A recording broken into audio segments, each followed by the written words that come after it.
Authority Spotlight. I'm your host, Michelle Prince, founder and CEO of Performance Publishing Group, making a difference one story at a time. We'll be shining the light on successful founders, entrepreneurs, business owners, and leaders that are getting results and making a difference. We'll talk about how they built their businesses, are creating movements, and leveraging the power of authority in their own lives. Be sure to stick around to the end of the show and we'll reveal how you can be our next guest. Let's get started.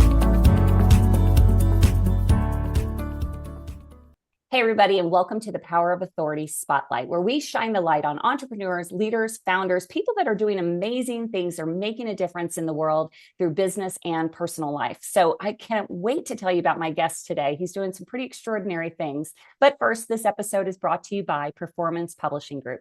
Have you ever thought about writing a book? Has anyone ever told you should write a book? Well, everyone has a story, and especially if you're a business owner, you need to be telling your story to build your authority, your credibility, and make it easy for your prospects. To learn more or to discover if you even have a story to share, go to performancepublishinggroup.com, grab a free strategy call. That's performancepublishinggroup.com. Well, let me introduce you to my guest today. Rob Ripp knows the ups and downs of building something from scratch. As the founder of Fintelligent, he spent years helping fellow founders turn their financial chaos into clarity. Rob's no stranger to sleepless nights over cash flow or the rush of landing a new client. He's been in the trenches with entrepreneurs who dream big, but sometimes struggle to see how the numbers fit the vision. After working with corporate giants like Colgate-Palmolive and Lehman Brothers, Rob realized his passion wasn't in corporate America. It was in helping small businesses thrive. Since launching Fintelligent, he's dedicated himself to guiding growth stage companies through the complex world of finance, giving founders the tools to unlock their company's wealth. Outside of work, Rob identifies most as father, cherishing time with his family. A true explorer, he's traveled to all 50 states, always eager to discover something new. Whether by the beach or in his favorite corner of the world, Rob finds inspiration in the journey. Rob's goal? To help you see your business the way he does, full of potential, brimming with opportunity, and absolutely worth the effort. Welcome to the show, Rob. Oh, thank you so much for having me, Michelle. I'm excited to be here. I am so excited because we've gone through a journey together over the last couple of months, the journey to becoming an author. And so we're definitely going to be talking about your book, Finance for Founders. But before we do, give me a little bit of your background. How did you, yes, you worked for some huge giants, but what made you even want to go into finance? Well, I knew from when I was a kid, I had this lawn cutting business, just going out and back when kids used to do that. And I kind of had the sense for I wanted to kind of make my own way. But I grew up in a family that had corporate people that would work for big companies. And so I kind of went that route thinking that's what I should do. And I learned very quickly that wasn't for me. And so I got into finance because I just like numbers. I like spreadsheets and technology and things that we do with it. And so when I started Fintelligent, I realized that there was this market of people, founders, that were underserved. They had smaller companies, maybe couldn't afford big fees for some of the larger accounting firms, but really struggled with knowing their numbers. And I had some firsthand experiences knowing how important that is because when I left corporate, I was actually chief financial officer for a smaller company full time. So I had done that and I saw what was available to me in that role. I said, well, maybe there's a way where I can offer these types of things to other people. And I did it initially as an independent CFO. And then a few years ago, when we decided to scale, hired some staff, brought in some technology, did some other kinds of things and took it from there. Yeah. It's a topic that as speaking for myself as a founder, it's a topic we all know we're supposed to give more attention to, but yet it is the one thing, again, speaking for myself, the one thing that it probably gets the least attention or the least passion, right? Because we got into business for the passion of what we do.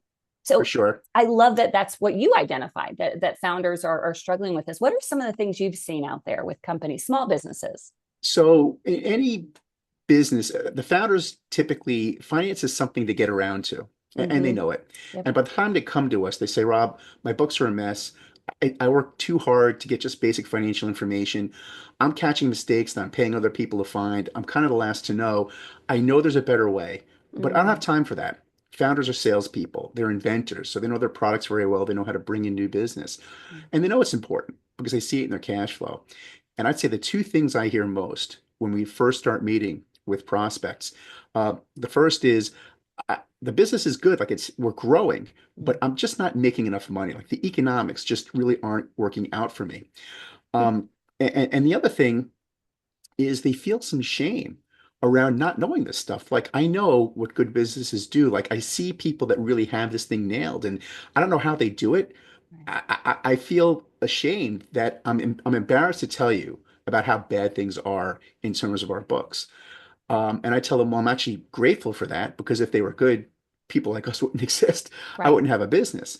And because we focus on founders of companies typically between 2 million and 10 million of annual revenue, they've got something established. There's demand for their product. The market has said, we will buy. And our job is to help them get to that next stage of growth because all of these founders are capitalizing their companies with internal Mm. cash flow. They need profit. And so what we try to do is say, stick with the key three objectives. We're going to help you grow sales, we're going to help you grow profit, help you grow cash flow. But we're going to do that on an outsourced basis because you can't afford a full-time team. So true. And speaking from for myself again, what you said about the shame, actually not just for myself. I've talked to so many other Yeah. business owners and we all feel that shame of like, oh my gosh, my books are a mess, or I should know more, or Mhm. I'm not quite, because we don't really have that expertise to know what's wrong. Exactly. We just know something's wrong. Hmm. Right. Hmm. So I totally see what you're doing, and the need for it. And definitely we're going to be giving out your information at the end, because those of you who are listening, you already know you need to be talking to Rob. Thank you. Thank you. I So, mean, we do sell financial services, but I think we're really in the business of selling confidence. We want founders to know that there's a resource mm, there that's getting the numbers right, that's delivering accurate financials, but also communicating in a language that founders understand. I am a founder, so I understand that language, but also within our staff and within our culture, we're really trying to drive home the point that our role is to be a coach. And, yeah. and, and coaches find ways to help, to advise, and to mentor, not to lecture or dictate. I've heard too many stories of people that work with financial people that were too much about the numbers, Mhm. too rigid, and we really kind of have a different approach when we work with the founders that we work with. Awesome. So good. So you and I met a couple months back. It's been almost a year, maybe, but Yeah, we met through an organization called Collective 54, we which did. we were both members of and very happy to be. And Absolutely. I remember hearing this after this happened. Uh, I believe I was doing a webinar for them, and it was about writing a book, Building Authority. And I think you made a comment to the CEO, Greg Alexander, about you writing a book or something along those lines. Do you remember what that was? I do. I remember that program vividly because I asked a question and I said, I work in finance and accounting, and I don't know anybody who would willingly read a book about that, but I think I'm going to try anyway. And Greg said, I'm going to stop you right there. He said, if you wrote a book, a good book about finance and accounting, everybody on this call would read it because it's that important to founders. And he's very encouraging and very supportive. And that's where the idea came from. And what confirmed that was in the chat, a number of different founders on that call reached out to me saying, we need this, suggesting names of titles, things like that.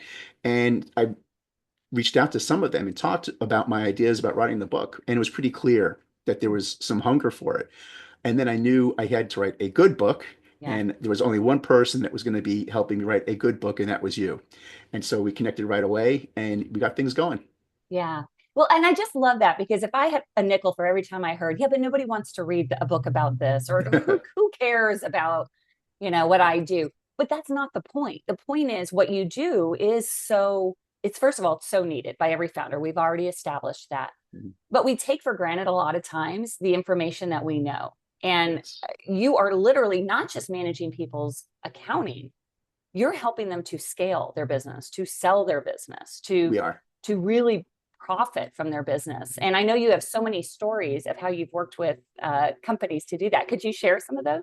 Sure. I mean, ultimately, I think a lot of people choose this journey of being a founder because of the freedom it gives us. And we work a lot of hours, and a lot of people that see founders on this journey will be like, that doesn't seem very free to me because it seems like you're always working. But when you're passionate about something and you have purpose, you're okay putting in the work. And so the way we help unlock that value is through two things. How do we help the founder generate more income when they own the business? And how do we help them maximize their value when they sell it? we want to work with founders to get a premium valuation at exit, as well as good terms. And so, for example, a couple of years ago, I was working with a person that had a consulting company who knew that her books were a mess. In fact, in my book, she wrote the foreword, and she knew she had to do more, but again, she didn't quite know how.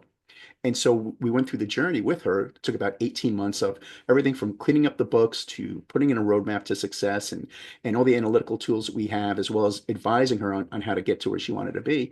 And eventually she did identify a buyer. We helped her close the transaction and she got, that freedom. She had enough money for that kind of freedom that she wanted. And this is the culmination of 20 years worth of effort.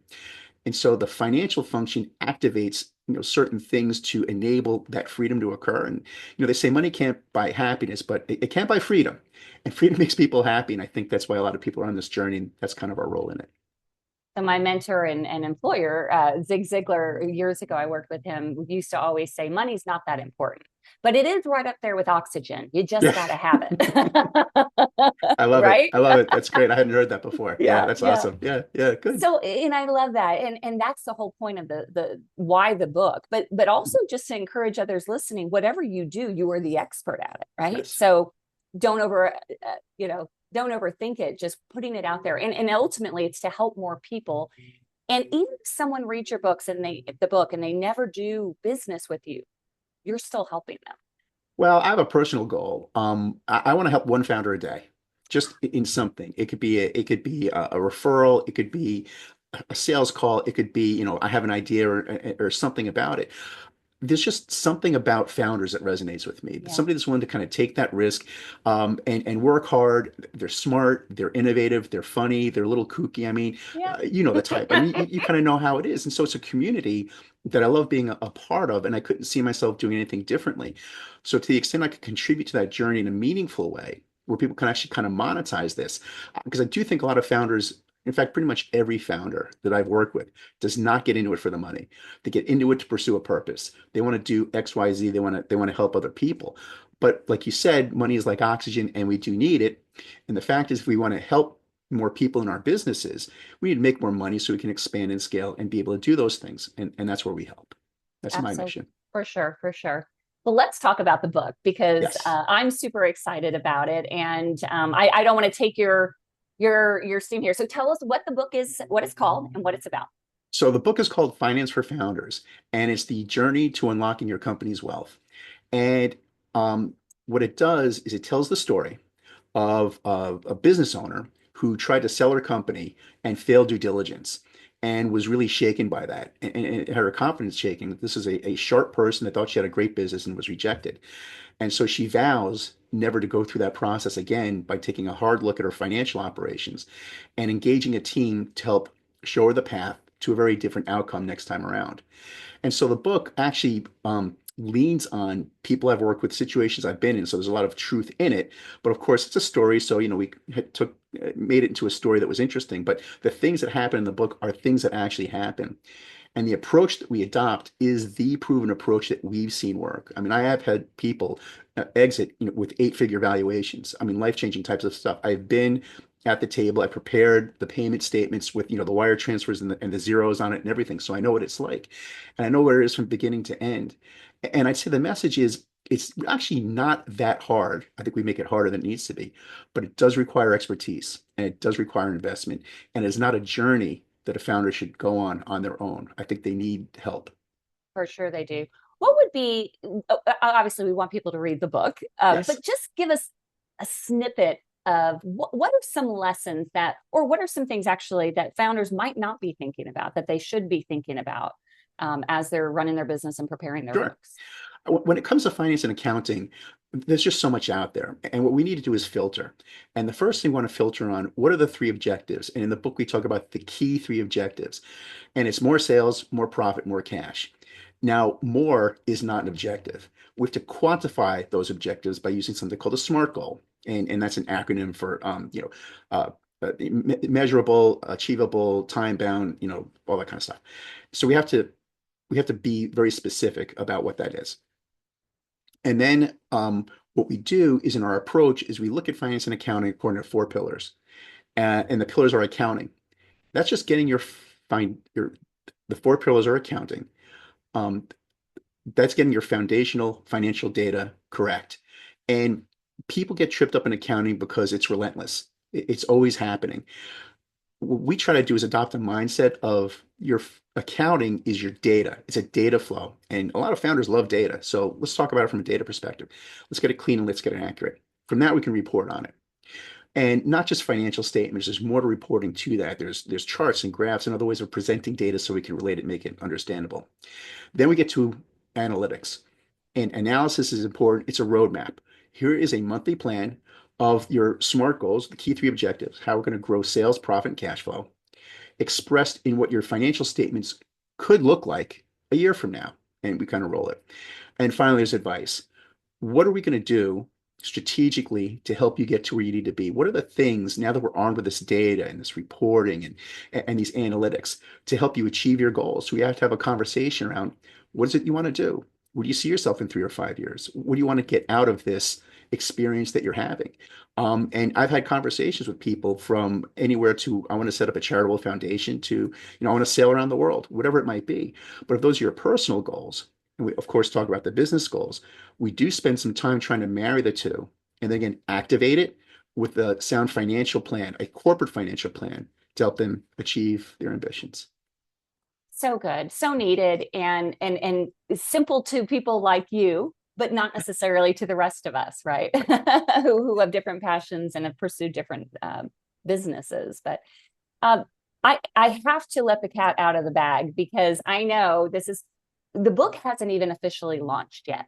We're in gear to launch it very, very shortly, but word has already gotten out about this book, and it's already hit #1 new release, which is That's extraordinary. Yeah, yeah. Congratulations. Well, I have you to thank for that. I know that the things that we had worked on very hard to promote the book and to make it a good book in the first place, I think had something to do with that.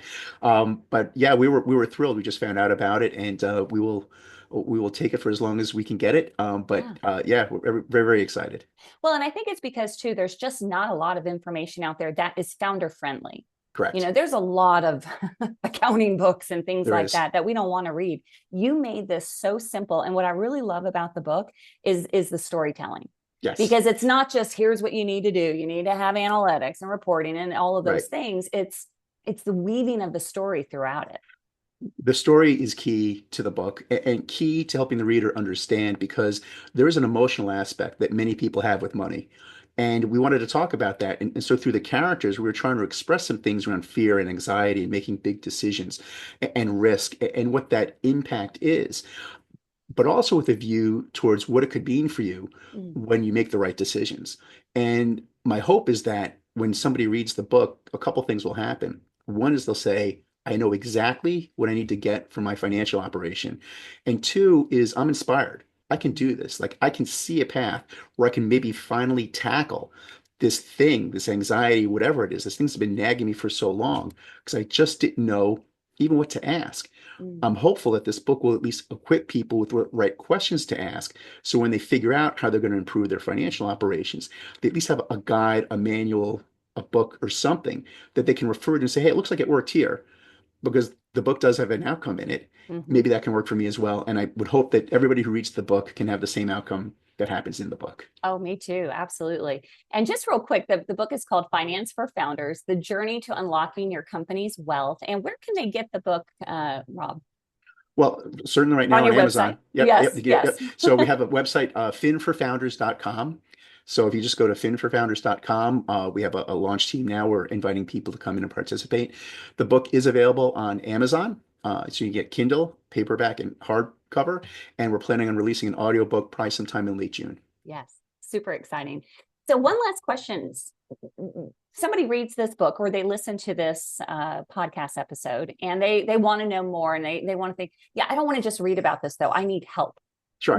How do you engage with founders and companies?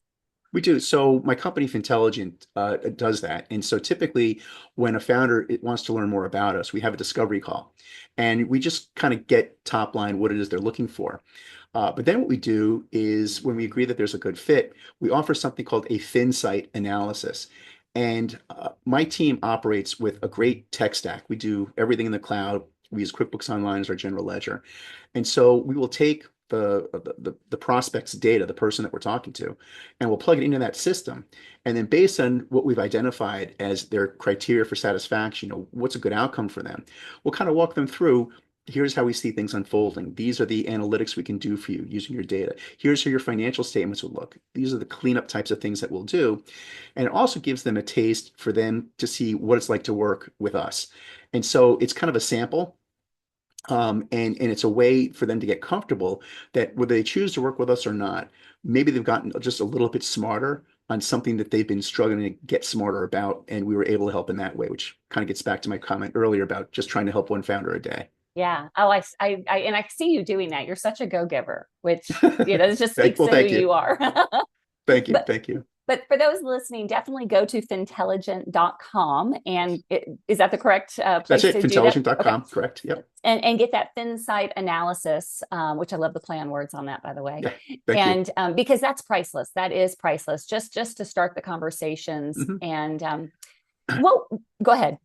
Well, what I'd also say too, so the term FinSight we actually use in the book. We actually have some call outs where we talk about, something specific that the reader should learn. But also within the book, there are resources that they can download and use on their own. For example, some companies struggle with their chart of accounts. It's a mess. They don't know what a good one looks like. Well, we have those. So if you have a printed book, scan the QR code or just click a link in Kindle, and it'll take you to a website. You can download a chart of accounts and maybe use it in your practice. We have due diligence checklists. We have how to calculate various analytical measures like, cost to acquire a customer or things of that nature. So there's a lot of tools in the book that are available that you can just take to your company right now and use today if you like, and they're free. Wow. I mean, that really is helping an entrepreneur founder one at a time, one a day at least, because there's so much in there. So definitely take advantage of that. Is there anything you want to say to founders that are listening who know they need to do something with their books? They're not really sure where to start, or any encouragement you want to leave? Well, I would say if you feel like you're ready, talk to somebody. I would say be prepared to make an investment. It's going to be an investment of time. And it's going to be an investment of money. And be clear on what you want to get out of it. Because I think a lot of times people just don't know what they want. And by example, there's some people that we work with that maybe had a controller or an accountant or somebody in their office with them. And they got very used to being able to kind of go down the hall or whatever and talk with them and have them available to work on their schedule. We're outsourcers, so we're part of the team, but we are part-time and we are remote. And so one of the things a founder should ask themselves is, how do I actually want to work with this team? Because if I'm used to having somebody nearby, something like what we do wouldn't necessarily work. So I'd say get clear on that. The next thing I would say for readers who are thinking about reading the book more than once is to buy more than one copy. That way you have a copy available anywhere that you want to read it. Yes. Which is just my way of just saying buy more books, because you can read the same book again. But and I support you on that, Rob. Yes, exactly. So if you can read it more than once, buy a bunch of copies, keep it in your car, your office, your bathroom, so you always have it available whenever you need it. It's so fun. I love it. Well, Rob, thank you so much for being on the show. I'm super excited. Congratulations on the book and everything you're doing. It's really exciting. Thank you for having me, Michelle. Would not be here without you. So thank you for your efforts and your team's efforts. And we're super excited about what's next for us. Awesome. Thanks. All right, listeners, you need to get out there and get this book. It's an incredible book. It really is. It's an easy read. If I can learn from it and grow from it, you can too. So go to fin4founders.com and make sure to really learn the 3 key objectives. Rob made it super, super simple. It's sales, it's profit, it's cash flow, right? We all know that, but how do we do that? That's all in the book. And learning those 4 pillars, accounting, reporting, analytics, advice. Those are all the 4 components. And again, all laid out for you in the book. Finance for Founders, get it at fin4founders.com. And that is it for the Power of Authority Spotlight. We'll see you next time. Thank you.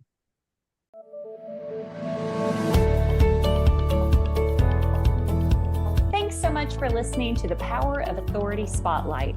If you are a successful founder, entrepreneur, business owner, or leader that's getting results and making a difference, and you'd like to be on this program, please visit performancepublishinggroup.com/podcast to apply. That's performancepublishinggroup.com/podcast. Also, if you got something out of this interview, please share this episode. Just do a quick screenshot with your phone and text it to a friend or post it on the socials. If you know someone that would be a great guest, tag them on social media to let them know about the show and include the hashtag #ThePowerOfAuthoritySpotlight. I love seeing your posts and guest suggestions. We are regularly putting out new episodes and content, so make sure you don't miss any episodes by subscribing. Your thumbs up, ratings, and reviews go a long way to help promote the show and mean a lot to me and my team. Want to know more? Go to our websites, performancepublishinggroup.com or michelleprince.com, and follow me on LinkedIn, Facebook, and Instagram. Thanks so much for listening, and we'll see you next time.